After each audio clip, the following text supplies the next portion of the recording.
নমস্কার, আমি international human রাইটসের Hooghly জেলার জেলা অধ্যক্ষ সৃজিতা চুঁচুড়ার থেকে বলছি। কিছুদিন আগে চুঁচুড়া রেডিও সেন্টারের কাছে পেনিস বার হওয়া একটি বাচ্চার জন্য আমি হেল্প পোস্ট করেছিলাম। ও বাকি বাচ্চাদের মধ্যে একজন ছিল যাদের আমি রাস্তায় খেতে দিই। কদিন পর ওকে আন্তরিকে নিয়ে যাওয়া হয়, সেটারও আপডেট আমি আপনাদের দিয়েছি। সেই ভিডিও অলরেডি আমার অ্যাকাউন্টে পোস্ট করা রয়েছে। আন্তরিকে নিয়ে যাওয়ার পরেই ওর চিকিৎসা শুরু হয়ে যায়, সেই বিষয়েও আমি আপনাদের আপডেট দিয়েছিলাম। তারপরেও কিছু মানুষ আমার কাছে জানতে চেয়েছেন ও এখন কেমন আছেন, কমেন্ট বক্সে এবং মেসেঞ্জারে টেক্সট করেন। তো এখন ও ভালো আছে, ওর ট্রিটমেন্ট চলছে। আমি ওর সাথে দেখা করতে গিয়েছিলাম, দেখুন কি বলেছেন ওখানে। হ্যালো সবাইকে, আমি সৃজিতা। আজকে আমি আন্তরিকে এসেছি। আমাদের সবার লালু যে চুঁচুড়া রেডিও সেন্টার অপোজিটে পেনিস বার হওয়া বাচ্চাটিকে আন্তরিক নিয়ে এসেছিল। ও কেমন আছে চলুন আমরা সুস্মিতা ম্যামের থেকে জেনে নিই। ম্যাম, ও কেমন আছে এখন? ও ভালো আছে, খুবই ভালো আছে।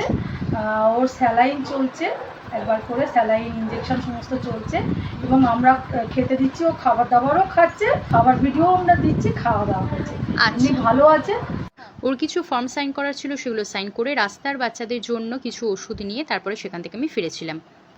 আপনারা সবাই ওর ভালো চেয়েছেন, তো ওর ভালোই হয়েছে, ও ভালো আছে। এখন আন্তরিকে ওর কেমোও চলছে। ডক্টর কুণাল চক্রবর্তী এবং আন্তরিক টিমকে অসংখ্য ধন্যবাদ ওর এতটা কেয়ার নিয়ে ট্রিটমেন্ট করার জন্য, ওর দেখাশোনা করার জন্য। আমাদের সবার লালু এখন আগের থেকে অনেক ভালো আছে।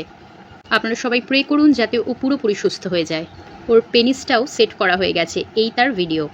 আমরা সবাই এগিয়ে এলে এমনি অনেক অবলাদের প্রাণ কিন্তু আমরা বাঁচাতে পারি, আর মানুষ হিসেবে সেটাই আমাদের শ্রেষ্ঠ পাওয়া।